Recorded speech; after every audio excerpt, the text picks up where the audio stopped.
Mercantile bank promises মনের কথা অনুষ্ঠানে সবাইকে আমন্ত্রণ জানাচ্ছি আমি স্মার্ট জারিন খান। দর্শক, আজ আমরা আলোচনার বিষয় রেখেছি নিউরোসাইকোলজি, যে ব্রেন ইনজুরি হয় যে কারণে, তার গুরুত্ব নিয়ে আজ আমরা কথা বলবো। আমাদের সাথে অতিথি হিসেবে যোগ দিয়েছেন Shahnur Hossain, clinical psychologist, assistant professor and clinical lead, brain injury clinic, Department of Clinical Psychology, Dhaka University. And my other guest, Dr. Graham Powell, Chartered Psychologist, Clinical Forensic Neuro, UK, Professor of Clinical and Neuropsychology, Department of Clinical Psychology, University of Dhaka. দর্শক, আপনারা জানেন যে বাংলাদেশে প্রতি 7 জনে একজন এ ধরনের traumatic brain ডিজিজে injury হয়ে থাকে। আর এই বিষয়ে আমরা কথা বলার জন্য দুজন বিশেষ ব্যক্তিকে আমরা স্টুডিওতে আমন্ত্রণ জানিয়েছি। আমরা চলে যাচ্ছি আমাদের আজকের অনুষ্ঠানে। আপনাদের দুজনকে স্বাগত আমাদের অনুষ্ঠানে আসার জন্য। শুরুতেই শাহনুর, আপনাকে দিয়ে আজকের অনুষ্ঠান শুরু করব। এই যে আসলে ব্রেন ইনজুরি বা এই যে নিউরোসাইকোলজিক্যাল যে বিষয়, এই বিষয়টি আসলে অনেকেরই জানা নাই এবং অনেক সময় দেখা যায় যে সাডেনলি হঠাৎ করেই আসলে এই ধরনের ঘটনাগুলো ঘটে। এবং যেটি আমি বলছিলাম যে বাংলাদেশের প্রতি 7 জনে একজন এই ধরনের ঘটনা ঘটে।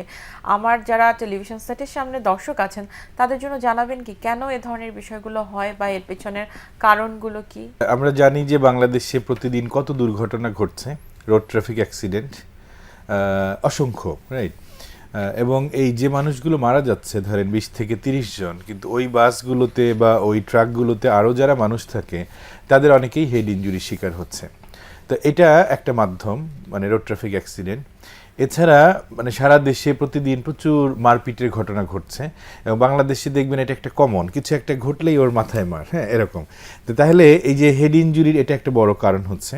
অনেক মানুষ আমরা ধরেন রাস্তা দিয়ে যখন হাঁটছি, বয়স্ক মানুষ বিশেষ করে অথবা বাচ্চারা, মানে রাস্তার যে অবস্থা সেটা আমরা জানি, হঠাৎ করে আমরা পড়ে যাচ্ছি এবং মাথা গিয়ে আহত হচ্ছে, বা বিল্ডিং কনস্ট্রাকশন হচ্ছে, উপর থেকে অনেক কিছু পড়ছে আমাদের মাথার উপরে, হেড ইনজুরি হচ্ছে।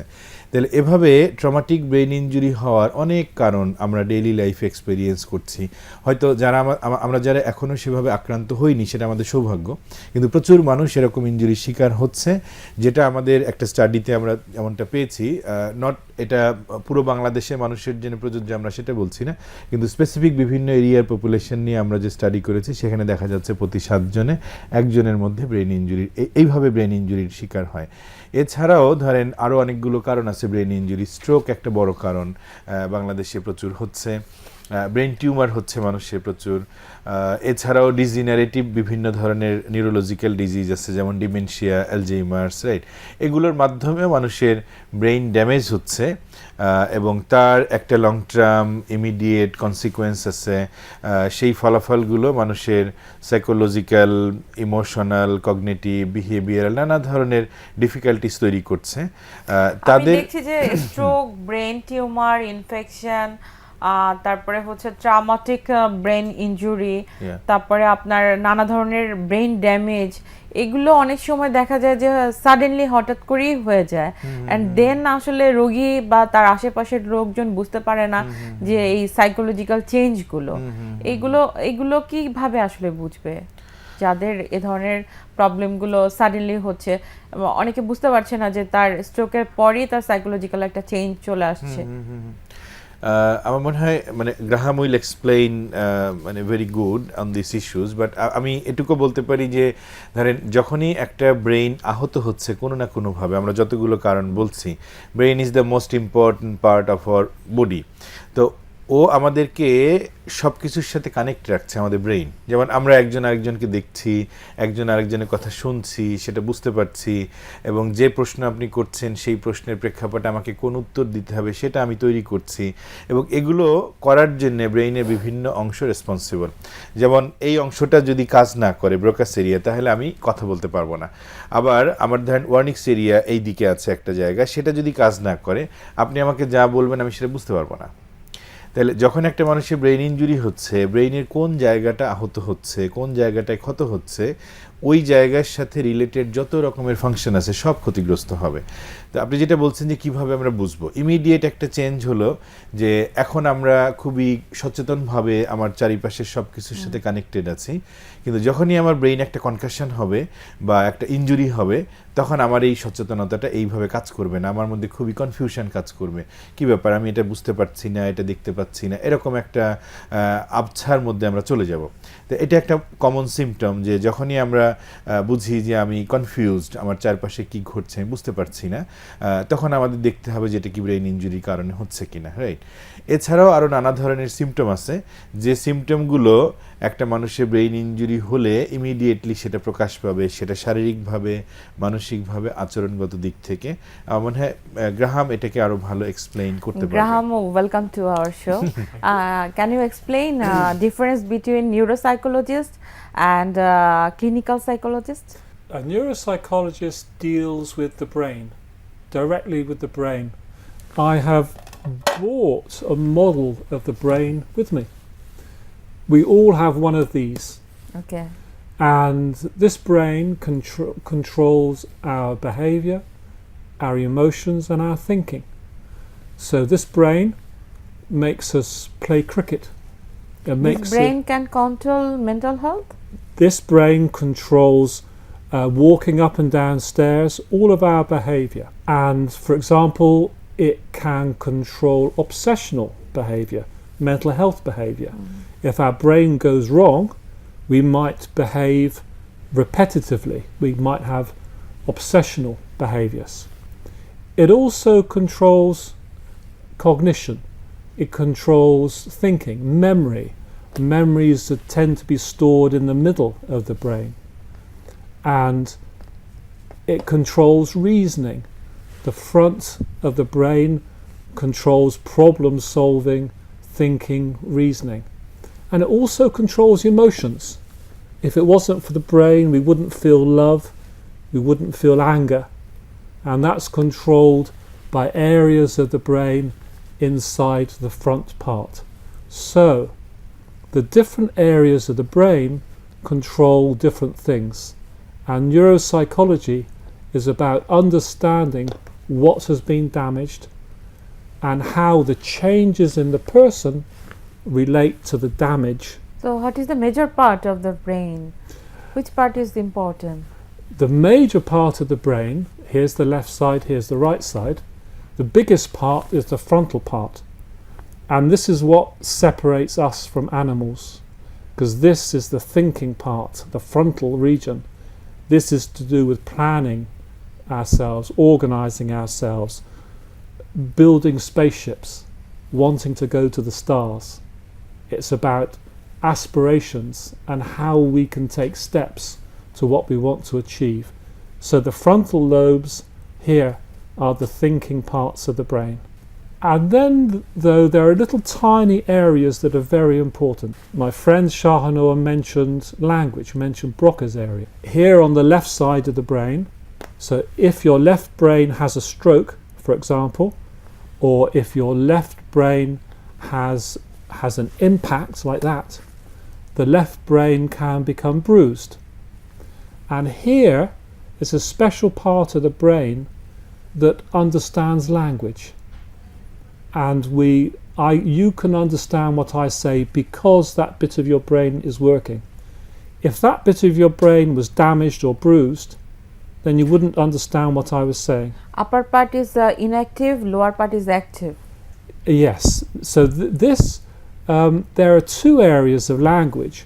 One is about passively understanding language, which is here, and here in the front is about producing language. So the understanding and the producing of language is in two different parts of the brain. And these are called Wernicke's area and Broca's area. So, neuropsychologists like ourselves, we understand what part of the brain has been damaged and what treatment is needed. So we understand the person's impairment and can help them recover. So what is brain injury? Brain injury is anything which affects this. So, for example, if this brain is a cyclist on a bicycle not wearing a helmet. And I've seen many cyclists in Dhaka not wearing a cycle helmet. And if that brain hits the road, the skull hits the road hits the skull hits the brain, and you get an area of bleeding around here. And it's worse than that, because the roads can hit the skull there, and it makes this side of the brain hit the other side of the skull. So you get damage here and you get damage there. And that bruising will stop the brain working. The brain cells will die. So that's one sort of brain damage. Another sort of brain damage is in a stroke. And in a stroke, there are blood vessels coming up into the brain, come up inside the brain. And if those blood vessels are blocked, the brain doesn't get oxygen. The brain can't work without oxygen, and the brain can't live without oxygen. So the brain dies. So that's when a stroke kills brain cells. There's another sort of stroke, which is when there's a bleed inside the brain. Inside the brain, the blood vessels come in and they can break. They can become fragile with age. And the brain can be covered with blood. It starts bleeding and the blood goes around the brain. And that bleeding can affect the brain function. And that's the second sort of stroke, with a bleed. Another sort of problem is a brain infection. This brain is covered by a piece of skin called the meninges. It's between the brain and the skull. There's a covering of the brain. That can become infected, just like our skin can become infected. The temperature goes up with the infection, and brain cells are very sensitive. If the temperature goes up, brain cells will die. So, if you get an infection of the brain, it can be all over, then brain cells will die. But drug or any kind of addiction, there is any relation? Yes, there are drugs that will pass what we call the blood-brain barrier. They go from the blood into the brain and affect brain function. So, for example, barbiturates, if you have enough barbiturates, or if you have enough opioids, that will stop the brain working. One of the effects of barbiturates and opioids is to make this area of the brain shut down. This keeps us awake. This area of the brain, the most primitive part of the brain, keeps us awake. The most primitive thing about an orgasm or about an organism is that it moves, it's awake. This area keeps us awake. If that area is shut down, the whole person dies. The body cannot be kept awake, and the person will die. And in between waking and dying, there are degrees of damage. So if you have a big drug overdose, you may survive, but your brain will be damaged. যদি আসলে ব্রেনের damage হয়ে যায়, so recovery স্টেজটা কি বা rehabilitation কিভাবে করা যায়, এখান থেকে বের হয়ে আসার উপায় কি? প্রথম কাজ হলো যে একটা মানুষের ব্রেইন ড্যামেজ হলে সেটা কোন জায়গায় ড্যামেজ হয়েছে এবং সেই জায়গার কাজের গুরুত্ব কতটুকু। মানে ও যেমনটা দেখাচ্ছিল যে ধরেন কারো যদি এই ব্রেইন স্টিমে ড্যামেজ হয়, মানে যেটা আমাদের হার্ট, লাং এই ফাংশনগুলোর সাথে জড়িত, তাহলে বডির ওই অর্গানগুলো যদি কলাপস করে তাহলে আমরা মারা যাই মনে করেন। তো এখন যে কোনো ব্রেইন ইনজুরিতে ব্রেইন স্টিমের উপরে এরকমের একটা প্রেশার তৈরি হওয়ার সম্ভাবনা থাকে, যদিও আঘাতটা লাগছে এখানে, বাট প্রেশারটা কম্প্রেশন ওখানে তৈরি হতে পারে। তো যদি আমাদের ব্রেইনের ধরেন এই পার্টটাতে আমাদের ধরেন ইনজুরি হলো সাপোজ, এখন এই পার্ট আমাদের ভিজুয়াল মেমোরি ভেতরের, মানে ব্রেইনের ভেতরের দিকটা এই পাশে ভিজুয়াল মেমোরি ধারণ করে, তাহলে আমি হয়তো বিভিন্ন জায়গায় যাচ্ছি, বিভিন্ন কিছু দেখছি, বিভিন্ন মানুষের সাথে পরিচয় হচ্ছে আমার, কিন্তু তাদের কথা আমার মনে থাকছে না। আমি বলতে পারবো না হ্যাঁ কার সাথে যেন দেখা হলো, ওকে দেখতে কেমন ছিল, আমার কিছু মনে নেই। হ্যাঁ, ওকে। তাহলে এই যে মেমোরি হারিয়ে ফেলে। হ্যাঁ, মানে মেমোরি আবার দুই ধরনের আছে। আচ্ছা। একটা হলো আমরা যে বক্তব্য দিচ্ছি, যে কথা বলছি, সেই কথাগুলো মেমোরি আকারে থাকে। আবার আমাদের যে একজন আরেকজনকে আমরা চিনলাম, আমাদের ইমেজটা আমাদের মেমোরিতে থাকে, ভিজুয়াল মেমোরি আকারে থাকে, রাইট? তাহলে ভিজুয়াল মেমোরি ডান পাশে থাকে সাধারণত, আর ভার্বাল মেমোরি লেফট পাশে থাকে, বাম পাশে থাকে। যে পাশে ইনজুরি হলো, ড্যামেজ হলো, ওই ধরনের ডিফিকাল্টিসটা একটা মানুষ ফেস করতে শুরু করবে। আবার ও ফ্রন্টাল পার্ট যেমনটা দেখাচ্ছিল, this is the biggest part of the brain. তাহলে এই পার্টের মধ্যে যদি কারো আঘাত লাগে, অথবা ইনজুরি হয়, অথবা স্ট্রোক হয়, অথবা টিউমার হয়, অথবা অন্য কোনোভাবে যদি সে ক্ষতিগ্রস্ত হয় ব্রেইনটা, তাহলে তার যে যুক্তি, তার বুদ্ধি, তার বিবেচনা, তার একটা সমস্যাকে বোঝা এবং সেটা সমাধান করার ক্ষমতা, এই জিনিসগুলো লোপ পাবে। আমরা অনেক মানুষকে দেখি কিন্তু এরকম যে ও তো হাঁটছে, খাচ্ছে, চলছে, ফিরছে, কথা বলছে, সবই ঠিক আছে, কিন্তু ও যে সিদ্ধান্তগুলো নেয় এটা দেখে অন্যরা খুবই বিরক্ত হয়, এবং ওই সিদ্ধান্তের ফলে দেখা যায় যে সে বড় বড় ধরনের লসের শিকার হয়।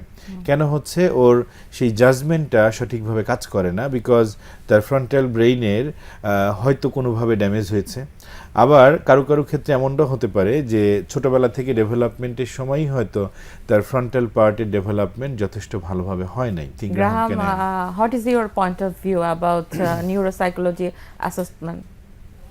Neuropsychology assessment is important for diagnosis. Take, for example, a patient who complains of anger. They get very angry. Now, there could be a psychological reason for that. They could be under pressure, under stress. Things are not going well. They get very angry. But the anger might be because the frontal parts of the brain are not working properly. Because the frontal parts of the brain control, including controlling emotions, putting a lid on emotions, holding emotions down. So if you damage the frontal parts, your emotions come out and you get very angry. So we have one behavior, which is anger, but two explanations, one psychological, one neuropsychological. And our tests will help detect where the damage is in the brain. And sometimes anger that's uncontrollable is one of the first signs of a brain tumour in the frontal areas of the brain, for example. Uncontrollable anger Yes. is the first sign. It can be. In some people, personality change is the first sign of a brain tumour or brain damage. And sometimes when a person has had a traumatic brain injury, like in a car accident, sometimes that's one of the first things that relatives say.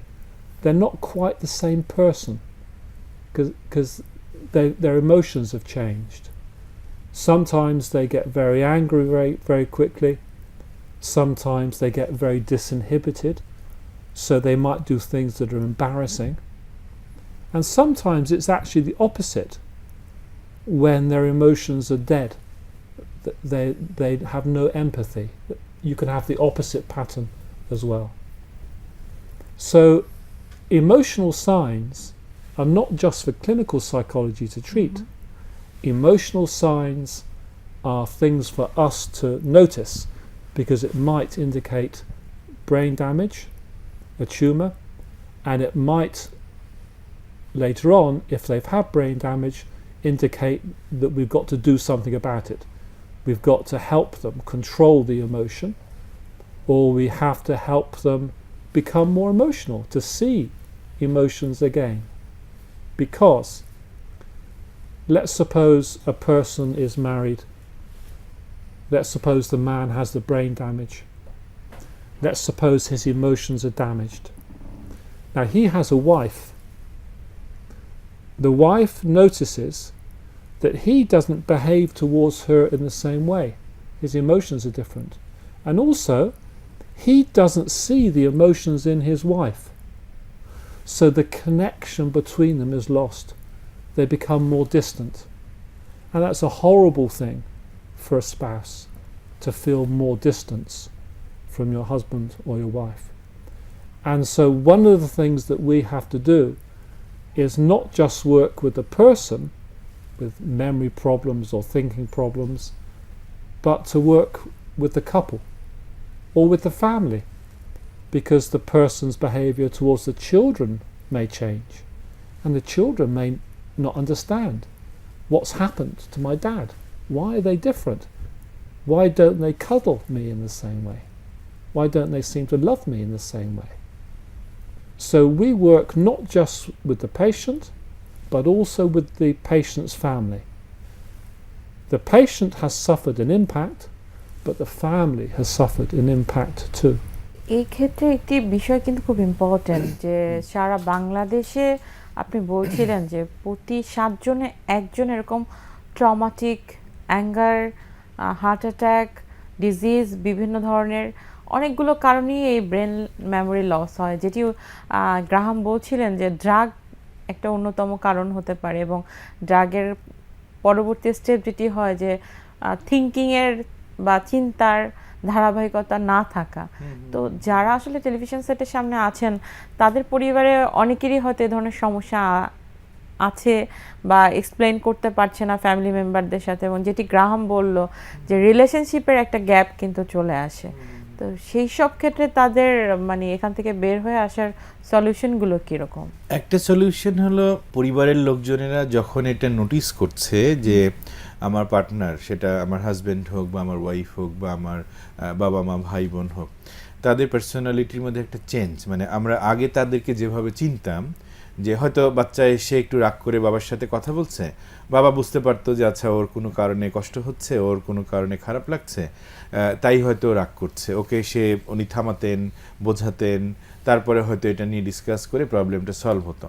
কিন্তু এখন বাবা যদি এমন করে, বাবা নিজেও হঠাৎ করে রেগে যাচ্ছে, তখন বাচ্চার কাছে মনে হবে আমার বাবা তো এরকম ছিল না, রাইট? তাহলে এই যে চেঞ্জ, এই চেঞ্জটা নোটিস করার পরে পরিবারের সবাইকে আগে বিষয়টা অ্যাগ্রিমেন্টে আসতে হবে যে কেন এমনটা হচ্ছে। গ্রাহাম যেমনটা বলছিল যে উনি কি, বাবা কি অনেক স্ট্রেসড আউট? অনেক সময় হয় না যে পূর্বের কোনো ঘটনা বা অনেক পাস্ট হিস্ট্রিতে এমন কিছু তাকে ট্রমাটাইজ করছে, যেটি এখন এসে সে ফিল করছে যে তার এই ধরনের প্রবলেমগুলো সে ফিল করছে বা কাউকে শেয়ার করতে পারছে না। এইটাও কি একটা, সেটা সাইকোলজিক্যাল, ধরেন পাস্ট লাইফের কোনো একটা পেইনফুল এক্সপেরিয়েন্স হয়তো তাকে এখন বারবার তাকে সাফার করাচ্ছে। ওকে, এখন এটা হতে পারে যে আমার যদি এখন ব্রেইন ড্যামেজ হয়, আগে আমার এই পেইনটা আসতো কিন্তু আমি এটাকে হ্যান্ডেল করতে পারতাম, কিন্তু এখন আমি এটা হ্যান্ডেল করতে পারছি না, আমার সেই পেইনটা বেরিয়ে আসছে, ইমোশন আকারে ব্রাস্ট আউট হচ্ছে। That could be an sign of the left brain damage, okay, frontal damage. But এটা যে সবসময় ব্রেইন ড্যামেজের কারণেই হবে তা না। লাইফে নানা ধরনের ইনসিডেন্টস আমি কি ম্যানেজ করতে পারছি না, লাইফটা খুবই আনম্যানেজেবল মনে হচ্ছে, ডে টু ডে লাইফে আমার স্ট্রেস বেড়েই যাচ্ছে, সেটা থেকেও আসতে পারে। এই পুরো বিষয়গুলোর কি কোনো মেডিকেল টার্ম আছে যেটাকে, এই রোগটাকে কি বলে, এই ডিজিজটাকে কি বলে? না, ডিজিজটা ধরেন যদি এটা স্ট্রোক হয় তাহলে মেডিকেলি তো it's an stroke, either haemorrhagic stroke or ischaemic stroke, okay, অথবা এগুলো প্রত্যেকটি মেডিকেল টার্ম, স্ট্রোক অথবা টিবিআই বা আমরা যেটা বলছি ট্রমাটিক ব্রেইন ইনজুরি বা ব্রেইন টিউমার। কিন্তু ব্রেইন ড্যামেজ যেটা, সেটা এই প্রত্যেকটা অসুস্থতার মাধ্যমে হচ্ছে। স্ট্রোক হলেও আমাদের ব্রেইন সেল ড্যামেজ হচ্ছে, ট্রমাটিক ব্রেইন ইনজুরি হলেও ব্রেইন সেল ড্যামেজ হচ্ছে, ব্রেইন টিউমার হলেও ব্রেইন সেল ড্যামেজ হচ্ছে, অতিরিক্ত পরিমাণে পারদ যদি আমাদের শরীরের মধ্যে প্রবেশ করে সেটার মাধ্যমে ব্রেইন সেল ড্যামেজ হচ্ছে। যখনই ব্রেইন সেল ড্যামেজ হবে তখনই মানে আমাদের আচরণের মধ্যে, ভাবনার মধ্যে সিগনিফিক্যান্ট চেঞ্জ আসবে, আমাদের পার্সোনালিটি বা ব্যক্তিত্বের মধ্যে চেঞ্জ আসবে, এবং সেই মানুষটার সাথে অন্যান্য মানুষজনের যে রিলেশনশিপ বা maintenance of the relationship, it will be challenging, it will be difficult. এবং আপনি যেটা বলছিলেন যে তখন তারা কি করবে, রাইট? শাহনূর, তখন তারা কি করবে আমরা শুনবো, তবে আমরা একটা বিরতিতে যাই, বিরতির পর আবারও ফিরছি। গ্রাহাম, দর্শক, আমরা যাচ্ছি একটি বিরতিতে, বিরতির পর আমাদের অনেক কিছু বাকি রয়ে গেছে, বিরতির পর আবারও ফিরছি আমাদের আজকের অনুষ্ঠানে। দর্শক, বিরতির পর আবারও ফিরলাম আমাদের আজকের অনুষ্ঠানে। শাহনূর, আপনি বলছিলেন যে এখান থেকে কিভাবে বের হয়ে আসা যায়। মানে এটা থেকে বের হয়ে আসার জন্য একটা পরিকল্পনা দরকার। তো সেই পরিকল্পনাটা যে ব্যক্তির ব্রেইন ইনজুরি বা ব্রেইন ড্যামেজ হচ্ছে তার জন্য যেমন কতগুলো পরিকল্পনা হবে, যাদের সাথে সম্পর্ক আছে, সেটা হাজব্যান্ড ওয়াইফ সম্পর্ক হোক অথবা ফ্যামিলি মেম্বার সম্পর্ক, তাদেরকে কেন্দ্র করেও হবে।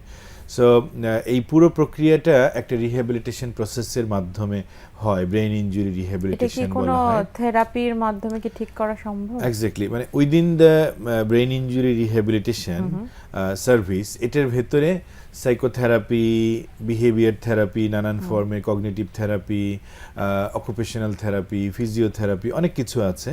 আমার মনে হয় Graham has the direct experiences to work with the brain damaged people in Graham, the rehabilitation can setting. you explain Yeah. what is the impact of brain injury on family? Yes, there is a direct impact upon the family because of the behaviour change and because of the emotional changes. And then there is a secondary impact, which is to do with changes in the way of life. So, for example, if it's the man who's been injured, they may not be able to do the same things around the house. They may not be able to run the finances. They may not understand money as well. And so the partner has to do more of these things. The person may not be able to fulfill the role of father as well. They may not be able to discipline the children properly or look after the children properly. And so the partner has to do more. And so that's a knock-on effect of a role change. So the person with the brain injury changes their role. They can't fulfill their role anymore. And so the partner, the family, has to take on that role. Another big important thing is return to work. The work role is important. Financially, not least. Now, if a person cannot return to work, then it means the income of the family go down, there are more pressures upon the family, and there's more pressures upon the spouse, the partner as well. And so we have to work with the direct effects of the brain injury, like emotional control, and we also have to work with the indirect effects of the brain injury, which is the effect upon their lifestyle and the role changes in role. All of these are challenging, and all of these are lifelong as well, because if you think about life, our role changes as we go through life, and our brain injury is to some extent permanent. So every time there's a big change in our life, we may find it difficult to adjust.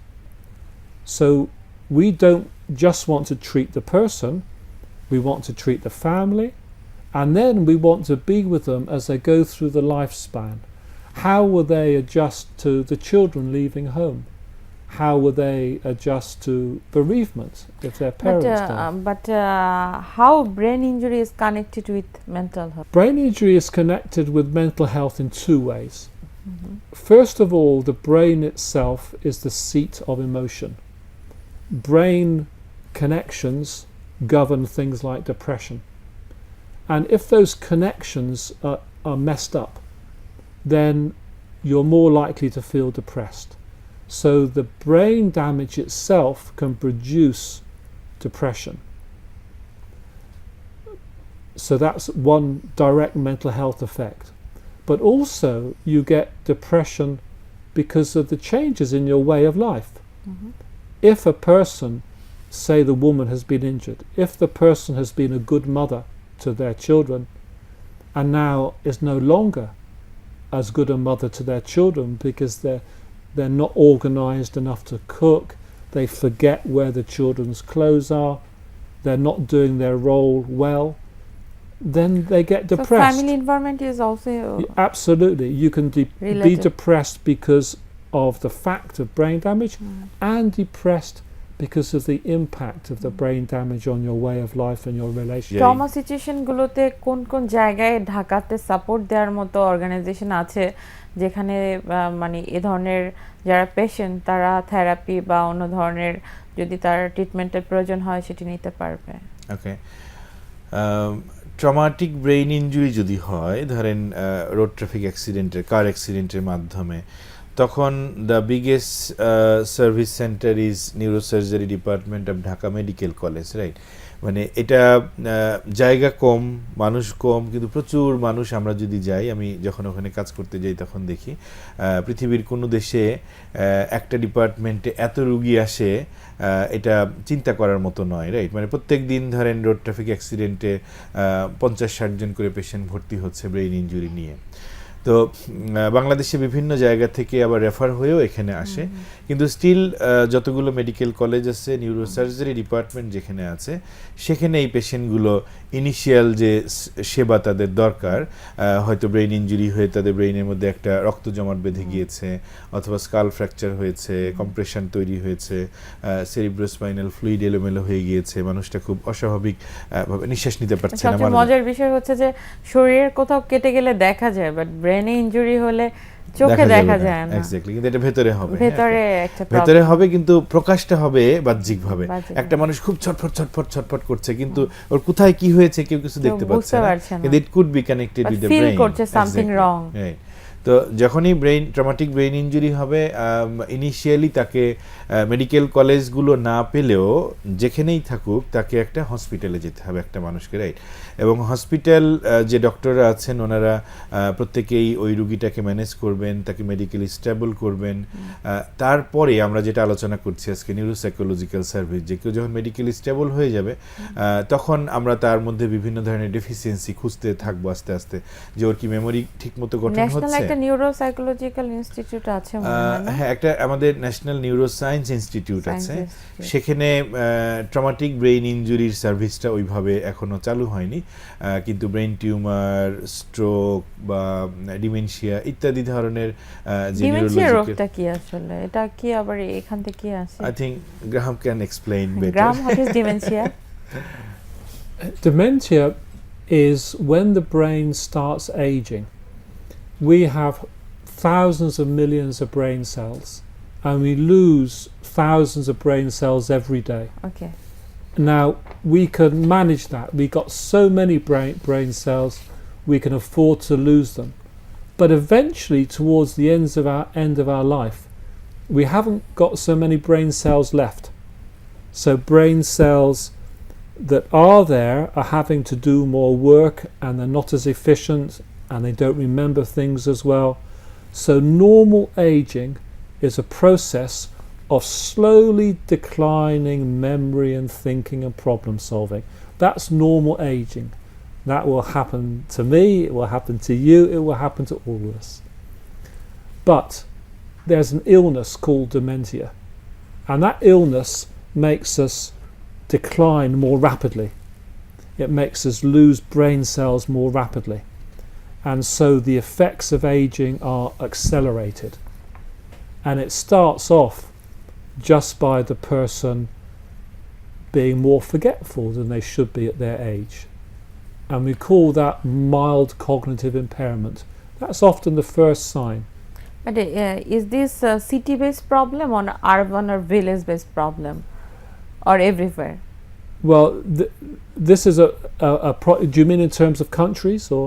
Yes. Yes, in terms of country, it's a global problem, a growing problem, because as health improves, as food improves, so the lifespan increases, and so the chance of getting dementia increases, because dementia happens late on in life. So in every society in the world where lifespan is increasing, dementia is becoming a bigger problem, because more people live long enough to get dementia. And so we have people who are very badly damaged, because it goes from just being a bit forgetful to really remembering nothing about what happened last week, and then not remembering your past life and who your partner is, and then your behaviour starts going uncontrolled as well. And so this is the very severe dementia. So it's a big problem for every society to deal with, regardless of the income level of the society. Shahnoor, যেটি Graham বলছিলেন যে ট্রিটমেন্টের কথা এবং কিভাবে আসলে কি কজগুলো হতে পারে। সেক্ষেত্রে আপনি কি একটু বলবেন দর্শকদেরকে যে যারা এ ধরনের সিচুয়েশন থেকে ওভারকাম করার ট্রাই করে বা নিয়মিত ডক্টরের কনসালটেন্ট করে, তার পরবর্তী স্টেপে কি তাদের পক্ষে নর্মাল লাইফে নর্মাল ওয়ার্কে ব্যাক করা কি পসিবল? পসিবল, কিন্তু অনেকগুলো প্রসিডিউরের মধ্যে দিয়ে যাওয়ার পরে, ধরেন আমার যদি এখন একটা ট্রমাটিক ব্রেইন ইনজুরি হয়, মানে ছাদ থেকে কিছু একটা পড়লো বা আমি পড়ে গেলাম কোনো জায়গা থেকে বা রোড ট্রাফিক অ্যাক্সিডেন্ট হলো, তখন many thing will be change in my brain. এবং যা যা চেঞ্জ হয়ে গেল ওর ফলে আমি এখন যে কাজ করছি, আমি হয়তো বিশ্ববিদ্যালয়ে পড়াই, ক্লাসরুমটা আমার কাছে ঠিক আগের মতো মনে হচ্ছে না, এরকম হতে পারে। অথবা যে জিনিসগুলো স্পন্টিনিয়াসলি আমার মনে পড়ছে, আমি লেকচারে ডেলিভার দিচ্ছি অথবা আমি গুছিয়ে একটা জিনিস করছি, লেকচারটা তৈরি করছি, সেই কাজগুলো আমার কাছে কঠিন মনে হবে। তা আমি হয়তো কাজে ব্যাক করলাম, কিন্তু to prepare a lecture could be more difficult now for me, মানে right? নরমাল লাইফ লিড করাটা একটু ডিফিকাল্ট হয়ে যায়। না, আমি বলছি কি যে আমাকে এটা বুঝতে হবে যে হ্যাঁ এই কাজটা আমার জন্য এখন কঠিন হচ্ছে। যদি আমি বুঝি তাহলে লাইফটাকে সহজ করা সম্ভব। যে যেমন আমি নানা ধরনের, যেমন আমি যদি চশমা খুলি আমার দেখতে একটু কষ্ট হবে, কিন্তু আমি যদি চশমা পরি I can look very fine, right? তাহলে যে বিষয়গুলোতে আমার প্রবলেম তৈরি হবে কনসিকুয়েন্স হিসেবে, সেই বিষয়গুলোতে আমরা এক্সটার্নাল এইড যোগ করতে পারি নানাভাবে, চশমার মতো।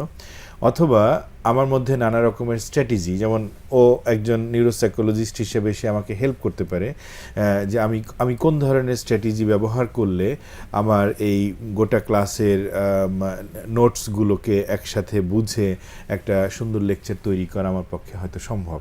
ওকে, তো সেই জন্য এই স্ট্র্যাটেজিগুলো কার জন্যে কোনটা প্রযোজ্য হবে, এটা থ্রু অ্যাসেসমেন্ট, নিউরোসাইকোলজিক্যাল অ্যাসেসমেন্টের মাধ্যমে তার জন্য ট্রিটমেন্ট প্ল্যান যেটা হবে, সেই ট্রিটমেন্ট প্ল্যানটাকে একজন যদি ফলো করতে থাকে during the hospital, at the home or in the daily life, হ্যাঁ, then they can go back to আস্তে আস্তে হয়তো রিকভার করা সম্ভব। কিন্তু আপনি মাঝখানে কিছু জায়গায় বলছিলেন কিভাবে কোথা থেকে ট্রিটমেন্ট নেওয়া যাবে, কিন্তু বাংলাদেশের ট্রিটমেন্ট সিনারিওতে অনেকে দেখা যায় যে হ্যাপি না, দেন তারা অ্যাব্রড বা দেশের বাইরে গিয়ে ট্রিটমেন্ট করাতে চায়।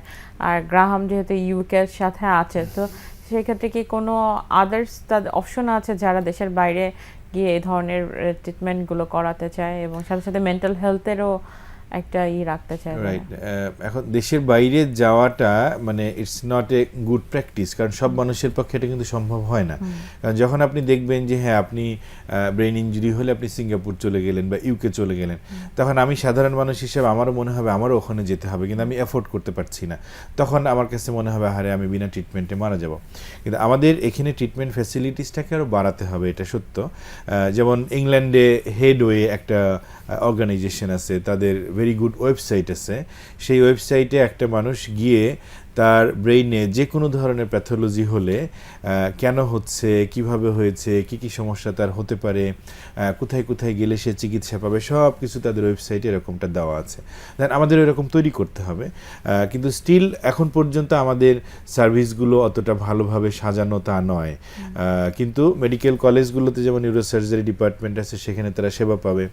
এমনকি নিউরোসার্জারি না থাকলেও বা নিউরোমেডিসিন না থাকলেও এমনিতেই যারা মেডিসিনের ডক্টর আছে, they can take care of the initial problem of the brain injury as well, right? Okay, কিন্তু আমাদেরকে মাথায় রাখতে হবে যে ব্রেইন ইনজুরি হলে আমি কয়েকটা ওষুধ খেলাম, তাতেই আমার বিষয়টা তাৎক্ষণিকভাবে একটা লং টার্ম প্রসেসে থাকতে হবে, যেন আমাদের ব্রেইনের যে ক্ষয় হওয়াটা, যেটা গ্রাহাম বলছিল যে কমিউনিটি এবং ফ্যামিলিদেরকেও এগিয়ে আসতে হবে তাকে এখান থেকে রিকভার করার। মানে ওই রোগীকে বুঝতে হবে, কমিউনিটিকে বুঝতে হবে, হেলথ প্রফেশনালসদের বুঝতে হবে, অ্যাজ ওয়েল অ্যাজ গভর্নমেন্টকেও বুঝতে হবে যে এই মানুষগুলো যারা ব্রেইন ইনজুরিতে আক্রান্ত হলো তাদের লং লাইফ, তারা যেন তাদের ক্ষতিটা কম হয়, সেটার জন্য তাদের জন্য healthy lifestyle, healthy treatment plan, healthy সার্ভিসগুলো এনশিওর করতে হবে। আপনি হ্যাপি বাংলাদেশের ট্রিটমেন্ট পলিসি নিয়ে, নাকি বাংলাদেশের হেলথ মিনিস্ট্রি এবং বাংলাদেশ সরকারকে কিছু বলার আছে?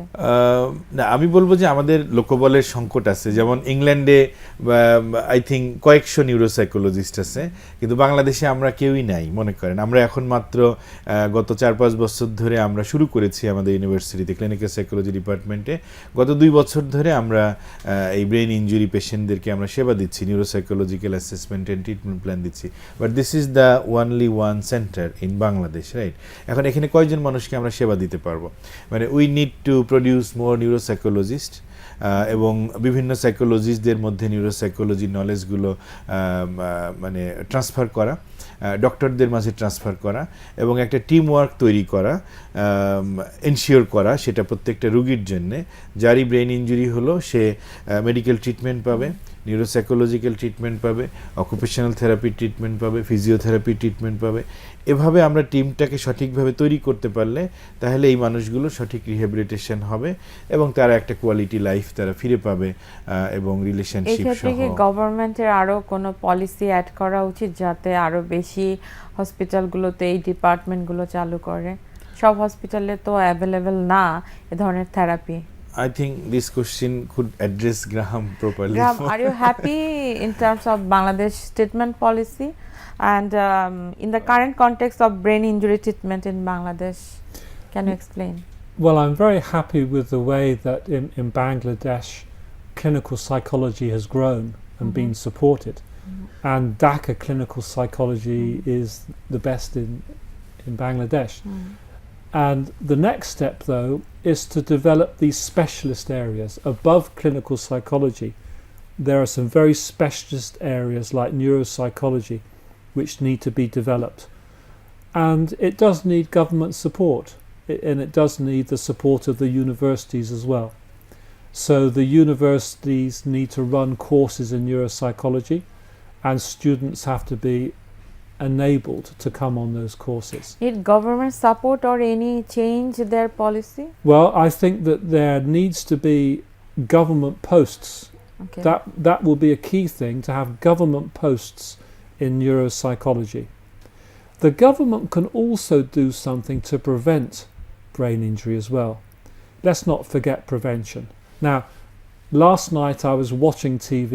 I was watching the Bangladesh cricket team. They wore helmets. The batsmen wore helmets because they know to be hit on the head, to take a blow to the head, is serious. They wear helmets. Yet in the streets you see motorbike after motorbike, bicycle after bicycle, no helmet. So perhaps the government could look hard at legislation around the wearing of helmets. And also the government should be planning ahead, because in the West, brain injury is seen as an epidemic. About 1% of the population per year have some sort of brain injury, even if it's only a mild one. They get concussed, they get knocked out. 1%. But 1% is 1 million people a year in Bangladesh. But what is your point of view difference between Bangladeshi treatment policy and UK or abroad? It's purely recognition of the problem. You've got to recognize the problem first, and then you will develop a service to meet the problem. So the initial issue is for the government to be made aware of the statistics of brain injury and the cost to the nation. Because with brain injury is a cost to the nation in terms of hospital facilities taken, in terms of lost working hours. These are important economic factors. This has been recognized in the West. For example, in Germany, they did a huge study of the cost to the nation of brain injury. And they developed return to work programs and diagnostic programs to deal with it. In America, where they never used to wear motorbike helmets, they did a huge study on the cost to the nation of not wearing a motorbike But helmet. I want to know, what are the treatment gap in brain injury services in Bangladesh? Vast. Vast, huge. The treatment gap in treatment of brain injury is huge.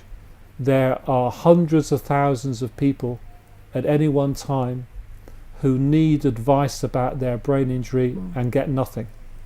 they don't understand what's happened to them. The family doesn't understand what's happening to them. Often the local services don't really understand brain injury. The gap is vast. But I'm delighted to come here and see a brain injury clinic established. And it will Where? grow at the University of Dhaka. Okay. The brain injury clinic there, the first. Okay. And that will grow. This is exactly what happened in the West. Recognition of the problem grew and the services grew rapidly. But how Dhaka University is doing to minimize the treatment gap? কিভাবে এই treatment গ্যাপটা Dhaka university minimise করছে? যেহেতু আমরা দেখছি যে এই brain ইনজুরিতে আক্রান্ত হওয়ার পরে লোকজনেরা হসপিটালে ভর্তি হলো, তারপরে তারা যারা বেঁচে থাকলেন বাসায় চলে গেলেন, কিন্তু তাদের নিউরোসাইকোলজিক্যাল কি ডেফিসিট থাকলো সেই ব্যাপারটা নিয়ে কেউ সচেতন নয়, রাইট? তো সুতরাং এই সচেতনতার অভাবে হয়তো তারা সারা জীবন ধরেই বিহেভিয়ারাল, ইমোশনাল, পার্সোনালিটি চেঞ্জ, নানা ধরনের প্রবলেমের মধ্যে দিয়ে তারা যাচ্ছেন। তো এই গ্যাপটাকে পূরণ করার জন্যেই আমরা নিউরোসাইকোলজি ডেভেলপমেন্ট শুরু করেছি গ্রাহামের অ্যাসিস্ট্যান্সের মাধ্যমে। আমরা গত 6 বছর ধরে কাজ করছি। আর গত 2 বছর হলো আমরা আমাদের ডিপার্টমেন্টে আউটডোর বেসিসে যারা মেডিকেলি স্টেবল তারা আমাদের ডিপার্টমেন্টে আসতে পারে এবং এই নিউরোসাইকোলজিক্যাল অ্যাসেসমেন্ট, মানে তার ব্রেইনের ওভারঅল ফাংশনিং কতটুকু ঠিক আছে, কোথায় কোথায় দুর্বলতা আছে, এগুলো আপনারা গাইড করেন তাদের? হ্যাঁ, কোনো ফিস দিতে হয়? মিনিমাল ফিস দিতে হয়, কারণ আমাদের ওখানে যারা টেলিভিশন সেটের সামনে অনেকেই আমার মনে হয় জানতে চাই যে ঢাকা ইউনিভার্সিটিতে এই ধরনের একটা ফ্যাসিলিটি আছে, অনেকেই জানে না। তো তাদের জন্য আপনি একটু জানাবেন যে গ্রাহামের লিডারশিপে যেই আপনারা সেন্টারটা ওপেন করেছেন সেখানে কিভাবে তারা আসবে বা কিভাবে তারা এই ট্রিটমেন্টের জন্য কথা বলতে পারবে, কোনো হেল্পলাইন আছে কিনা, কোনো ওয়েবসাইট আছে কিনা? ওকে, ওয়েবসাইট হলো আমাদের ডিপার্টমেন্টের একটা সাইকোথেরাপি ইউনিট আছে, Nasirullah psychotherapy unit. Nasirullah psychotherapy unit লিখে সার্চ করলেই মানুষ ওয়েবসাইট পাবে ওটার। তাহলে ওই ওয়েবসাইটে লিঙ্ক ধরে ওখানকার কন্ট্যাক্ট অ্যাড্রেস সব কিছুই পাওয়া যাবে। আর ব্রেইন ইনজুরি ক্লিনিকের সেবা পাওয়ার সিস্টেমটা হলো যে কেউ যদি আমাদের নাসিরুল্লাহ সাইকোথেরাপি ইউনিটে যায়, তারা প্রাইমারি অ্যাসেসমেন্ট করে দেখবে যে তার ব্রেইন ইনজুরি ক্লিনিকের সেবা লাগবে কিনা, কারণ এটা একটা স্পেশালাইজড সার্ভিস। ওকে, তাহলে ওরা তখন রেফার করবে ব্রেইন ইনজুরি ক্লিনিকে। এবং আপাতত আমরা সপ্তাহের প্রতিদিন বসছি না, আমরা আমাদের একাডেমিক রিসার্চ অন্যান্য কর্মকাণ্ডের বাইরে আমরা ব্রেইন ইনজুরি ক্লিনিকে সেবা দিচ্ছি এখন পর্যন্ত সপ্তাহে একদিন, প্রতি বুধবারে, রাইট? তো কেউ যদি মনে করে যে তার ব্রেন ইনজুরি ক্লিনিকের কোনো না কোনো ধরনের সেবা দরকার, তাহলে তারা নাসিরুল্লাহ সাইকোথেরাপি ইউনিটে যোগাযোগ করলে অথবা আমাদের ক্লিনিক্যাল সাইকোলজি ডিপার্টমেন্টে ফোন নাম্বার আছে, কিন্তু ওয়েবসাইটে গেলেই পাবে, অথবা তারা ক্লিনিক্যাল সাইকোলজি ডিপার্টমেন্টে কলা ভবনের 5 তলায় 5017 নাম্বার রুমে, তো সেখানে গিয়ে তারা যোগাযোগ করলেও আমাদের এই সেবার সাথে তারা কানেক্টেড হতে পারে। এবং ওখান থেকে আমরা নিউরোসাইকোলজিক্যাল কমপ্লিট অ্যাসেসমেন্ট, সেই মানুষগুলোর জন্য ট্রিটমেন্ট প্ল্যান করা এবং কী ধরনের ট্রিটমেন্ট তারা বাসায় অথবা আমাদের এখানে এসে তারা গ্রহণ করতে পারে সাইকোলজিক্যালি, সেই সেবাগুলো আমরা এখন পর্যন্ত দিচ্ছি। কিন্তু তাদের এটা যথেষ্ট নয়, আরও ইন্টেন্সিভ সেবা হয়তো তাদের দরকার, কিন্তু সেটার জন্য আরও ইনফ্রাস্ট্রাকচার, আরও লোকবল ইত্যাদি তৈরি হওয়া দরকার। ইন ফিউচার হয়তো আমরা সেটা করে আরও ট্রিটমেন্ট গ্যাপটাকে মিনিমাইজ করার জন্য কাজ করব। Graham, now I would like to end up our discussion. My last question: how to prevent brain injury?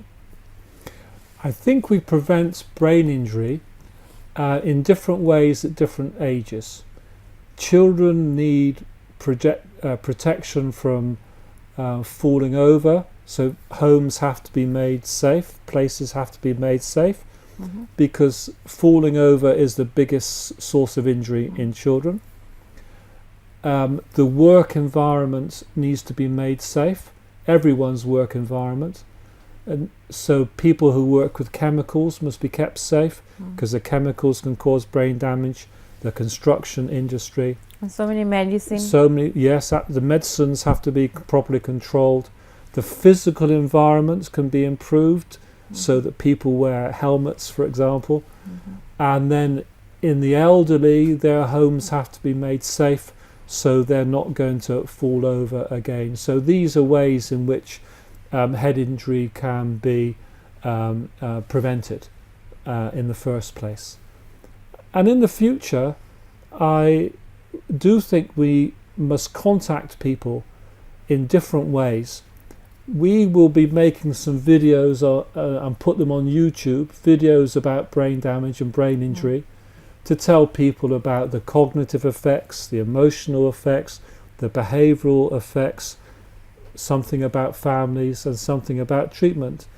We will be putting some short videos on YouTube so that people can learn something about brain injury and be helped. আমরা অনুষ্ঠান শেষ করব। Shahnoor, last question যদি দর্শকদের উদ্দেশ্যে কিছু বলার থাকে। আমার মনে হয় যে আমাদের প্রত্যেকটা মানুষকেই ব্রেইন বিষয়টাকে চেনা দরকার, বোঝা দরকার, এবং এটা আমাদের যত রকমের আচরণ আছে, ভাবনা চিন্তা আছে, বুদ্ধি আছে, বিবেচনাবোধ আছে, সেই বিষয়গুলো কেন্দ্রবিন্দু হিসেবে কাজ করে। তো যখনই আমরা দেখব যে আমাদের এই ফাংশনগুলোতে কোনো না কোনোভাবে পরিবর্তন আসছে, সেটা কি বয়সের কারণে নর্মাল চেঞ্জের অংশ হিসেবে তৈরি হচ্ছে, নাকি আমি সাইকোলজিক্যালি কোনোভাবে ভীষণ ডিস্ট্রেস সেই কারণে তৈরি হচ্ছে, নাকি আমার মধ্যে কোনোভাবে ব্রেইন ড্যামেজ হচ্ছে, সেই প্রশ্নগুলো আমাদের হওয়া দরকার নিজের মধ্যে, এবং সেই প্রশ্নগুলো এক্সক্লুড হওয়া দরকার যত তাড়াতাড়ি সম্ভব। যদি কারোর মধ্যে ডিমেনশিয়া শুরু হয় আর্লি এজে, এবং সেটা যদি আমরা ইনিশিয়ালি আইডেন্টিফাই করতে পারি, তাহলে তার লাইফস্টাইল মডিফিকেশন করার মাধ্যমে সেই ডিক্লাইনটাকে স্লো করা যেতে পারে, সুতরাং লাইফটা আরো সুন্দর করা সম্ভব তখন। থ্যাংক ইউ গ্রাহাম, ধন্যবাদ শাহনূর আমাদেরকে সময় দেওয়ার জন্য। আমরা আশা করছি যে আমাদের এই ডিসকাশন থেকে হয়তো যারা এই ধরনের সমস্যার মধ্যে দিয়ে যাচ্ছে তারা কিছুটা হলেও সলিউশনের পথ পাবে। থ্যাংক ইউ গ্রাহাম, ধন্যবাদ শাহনূর। আজকের মতো অনুষ্ঠান শেষ করছি। দর্শক, যারা আজকে ডিসকাশন শুনছিলেন, অনেক বিষয়গুলো এসছে এবং আমার মনে হয় যে সলিউশনেরও পথ পাওয়া গেছে, এবং যারা এই ধরনের সমস্যার মধ্যে দিয়ে যাচ্ছেন আমরা জেনে আজকে অনেক আনন্দিত যে ঢাকা ইউনিভার্সিটি এ ধরনের একটি ইনিশিয়েটিভ নিতে যাচ্ছে এবং তারা অলরেডি কাজ করছে। তো যারা এই ধরনের সমস্যার মধ্যে দিয়ে যাচ্ছেন, অনেকেই আর্থিক সমস্যার মধ্যে দিয়ে আছেন, তারা কিন্তু সরাসরি ঢাকা ইউনিভার্সিটির কলা ভবনের 5 তলাতে এ ধরনের কাউন্সিলিং এবং কিভাবে সমস্যার সমাধান করা যায় সেটি করতে পারবেন। আজকের মতো এ পর্যন্তই, দেখা হবে আগামী সপ্তাহের বুধবার রাত 12টায়। সে পর্যন্ত সবাই ভালো থাকবেন, সুস্থ থাকবেন।